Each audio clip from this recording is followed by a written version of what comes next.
Hey mon gars, bienvenue dans une nouvelle vidéo, j'espère que vous allez tous et toutes bien. Alors aujourd'hui on se retrouve dans une vidéo où on va parler de choses que je préfère au Congo. Alors pour ceux qui ne le savent pas, moi j'ai étudié à l'étranger, donc du coup je me suis dit, ayant fait les deux, vivre au Congo, étudier à l'étranger, donc vivre à l'étranger, je me suis dit que j'allais faire cette vidéo. Ça me permet également de partager quelques différences aussi, vu que je préfère ça chez moi, ça veut dire que c'est différent, tu vois. Enfin voilà, en tout cas c'est parti pour la vidéo. Donc la première des choses que je préfère au Congo, ça va être les transports. Et là, je vais plus parler du taxi en particulier parce que au moins, quand tu prends le taxi, tu sais que tu vas payer 1000 francs.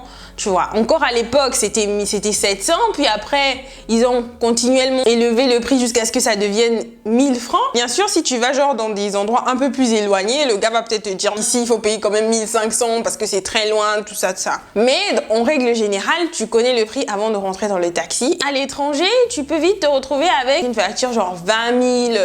T'imagines payer le taxi à 20 000 au Congo? Je crois que plus personne ne prendrait le taxi, franchement. Je suis partie pour mes études et tout ça. Moi, je me disais, ouais, le taxi, c'est comme au bled et tout. Une fois, j'avais tellement de courses que je me suis dit, tiens, c'est l'occasion.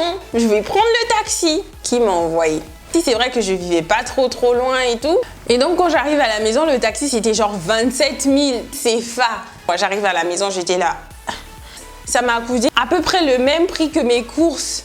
Et j'étais là, plus jamais le taxi, plus jamais. Heureusement que maintenant, il y a des trucs comme Uber et tout. Au moins, tu peux savoir, même si ça reste toujours cher, mais c'est déjà moins cher que le taxi normal. Mais au moins, tu peux savoir un petit peu, ok, ça sera entre ci et ça. Le taxi à l'étranger, franchement, non, quoi. Je préfère juste prendre le bus.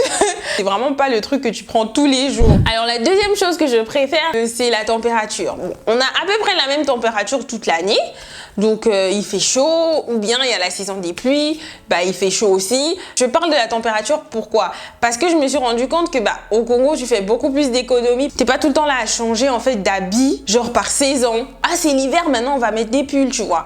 Et tu fais beaucoup plus d'économies et j'adore. Et puis en plus, il n'y a pas le froid là, bien sûr, mais plus les économies dans le changement de vêtements à chaque saison. On n'a pratiquement qu'une seule saison, donc du coup... tu restes toujours habillé comme ça toute l'année, quoi. Il n'y a pas de... oh oui, on va acheter les manteaux. Non. Ensuite, la troisième chose, alors là, ça va vraiment être pour ceux qui conduisent. J'adore le fait que le parking soit gratuit. Voilà, quoi. Mais le parking à l'étranger, ça peut vite devenir cher. C'est vraiment quelque chose que je préfère au Congo parce qu'on peut se garer gratuitement. Donc là encore, on parle d'économie, s'il vous plaît. Alors la quatrième des choses, ça va être la facilité de trouver quelqu'un pour t'aider. En fait, ce que je veux dire par là, c'est plus genre, par exemple, quelqu'un qui va venir, par exemple, arranger la peinture. Genre, ça va pas te coûter hyper cher. Quelqu'un qui va peut-être venir t'aider à monter un meuble. Donc les services comme ça, ils sont assez abordables alors que à l'étranger, les gens, ils sont payés à l'heure. Ils vont te dire 20 000 l'heure pour faire ci, je sais pas, 50 000 pour faire la peinture. Alors qu'au Congo, tu peux trouver pas mal de gens qui sont prêts à t'aider pour pas très cher. Même les services comme aller chez le coiffeur, pareil, c'est super abordable au Congo. Alors la cinquième chose, alors ça va peut-être vous faire rire. Tu peux facilement aller manger chez les gens sans rendez-vous.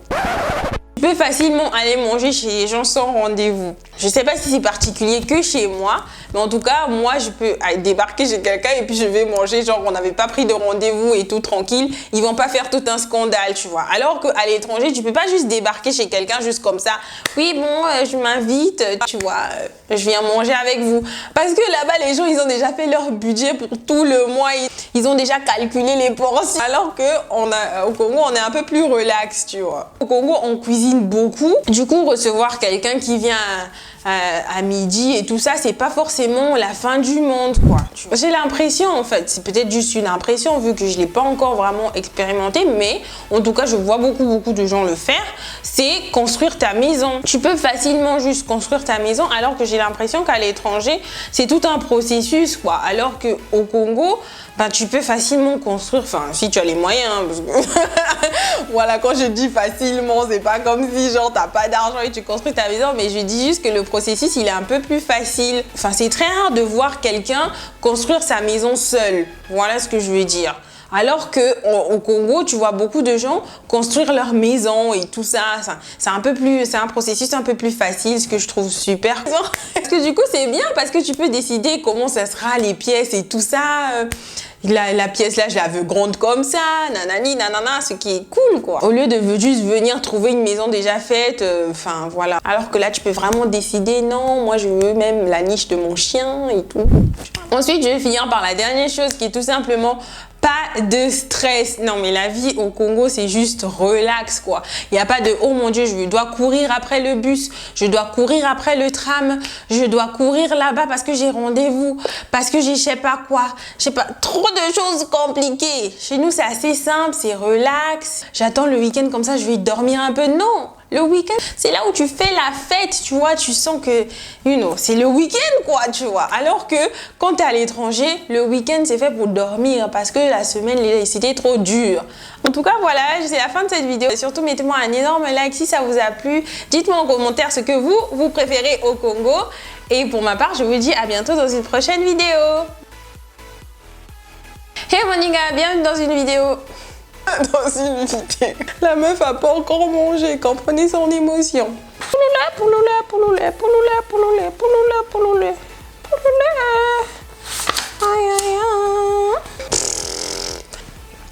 On va y arriver par la grâce de Dieu.